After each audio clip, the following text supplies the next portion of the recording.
Hey, this is David Bradley here, training facilitator and coach with Grant Cardone. I've got your Tuesday sales tip in under 2 minutes. Here we go. You ready? Today's tip is going to be an excerpt from Grant's book, The Closer's Survival Guide. The rules to closing a deal. Rule number 20. This one is going to hit hard. Put on a helmet. Are you ready? Number 20. Always know that you don't truly provide a service until you close. What? Let me say it again. Always know that you don't truly provide a service until you close. Selling, presenting, demonstrating, promoting, marketing, building trust, etc. are all very commendable and admirable actions, but in no way compare to finally closing the deal. Closing allows you and your company to expand.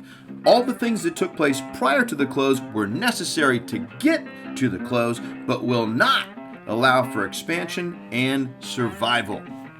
And this has been your Tuesday sales tip in under 2 minutes. For more information about our brand new coaching program, visit cardonesolutions.com/coaching. That's cardonesolutions.com/coaching. cardonesolutions.com/coaching. And be great, because nothing else pays.